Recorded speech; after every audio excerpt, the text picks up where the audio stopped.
Hi. അപ്പോൾ പുതിയൊരു വീഡിയോയിലേക്ക് എല്ലാവർക്കും സ്വാഗതം. ഇന്ന് രാവിലെ കുറച്ചധികം വണ്ടി ഉണ്ടായതുകൊണ്ട് ഞാൻ ഷൂട്ടിങ്ങും കാര്യങ്ങളൊന്നും ചെയ്യാൻ പറ്റിയില്ല കേട്ടോ. പിന്നെ ആ വർക്കൊക്കെ കഴിഞ്ഞപ്പോഴത്തേന് ഉച്ച ടൈമായി. അപ്പം ഒന്നാമതെന്ന് പറയുമ്പോൾ നമ്മൾ എന്താ വർക്കിൻ്റെ ഇടയിൽ ഷൂട്ടും പാടെ നടക്കാത്തതുകൊണ്ടും പിന്നെ ക്യാമറേൻ്റെ ചെറിയ പ്രശ്നങ്ങൾ ഉള്ളതും കൊണ്ടാണ് ഞാൻ ഷൂട്ടിങ് ചെയ്യാത്തത് കേട്ടോ.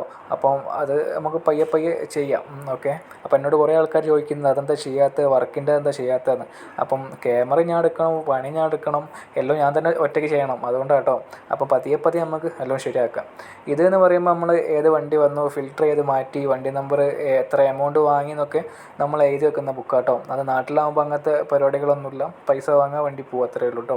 അപ്പോൾ ഇവിടെ ഇത് നിർബന്ധമാണ്. അത് കഴിഞ്ഞതിന് ശേഷം നമ്മൾ നേരെ ഫിൽറ്റർ സെക്ഷനിൽ പോയി ഫിൽറ്റർ നമ്മളടുത്ത് സ്റ്റോക്ക് വന്നിട്ടുണ്ട് കേട്ടോ.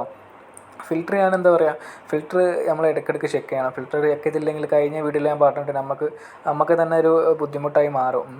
പിന്നെ E1, E2, D2 എന്ന് പറയുന്ന ലാസ്റ്റ് നമ്പറായിട്ട് നമ്മൾ ചെക്ക് ചെയ്യുക. നമ്മുടെ നാട്ടിൽ നമുക്ക് കണ്ണാസിലും കുപ്പിയിലും ചെറിയ കുപ്പിയിൽ വരെ പെട്രോളും ഡീസലൊക്കെ കിട്ടും. പക്ഷേ ഇവിടെ ഈ ക്യാനില്ലാതെ പെട്രോളും ഡീസലും കിട്ടില്ല കേട്ടോ.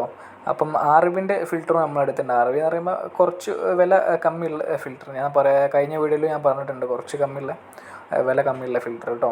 പിന്നെ കുറച്ച് ഈവനിങ് ടൈം ആയപ്പോൾ നമുക്ക് ടൊയോട്ടൻ്റെ കമ്പനിയിൽ നിന്ന് കുറച്ച് ഓയിൽ ഫിൽറ്റർ വന്നിട്ടുണ്ട്. ഇത് നിസാൻ ലാൻഡ് ഓയിൽ ഫിൽറ്ററാണ്, ലാസ്റ്റ് നമ്പർ 20. പിന്നെ ചെറുത് വന്നിട്ടുണ്ട് 90. അതും ഇനി ഇതൊക്കെ കറക്റ്റ് സ്ഥലത്ത് കൊണ്ടുപോയി വെക്കണം. കറക്റ്റ് എണ്ണ എടുത്ത് ഒന്ന് എഴുതിയൊക്കെ വെക്കണം കേട്ടോ. അപ്പം എല്ലാവരും മാക്സിമം എൻ്റെ വീഡിയോ കാണുക. അപ്പോൾ ഫോളോവേഴ്സ് ലേശം കുറവാണ്. എല്ലാവരും ഫോളോ ചെയ്യാനും സബ്സ്ക്രൈബ് ചെയ്യാനൊന്നും മറക്കരുത് കേട്ടോ. ഫേസ്ബുക്കിലാണെങ്കിലും യൂട്യൂബിലാണെങ്കിലും ഒക്കെ. അപ്പോൾ ഇനിയും വീഡിയോസായി ഞാൻ വീണ്ടും വരും. ബൈ.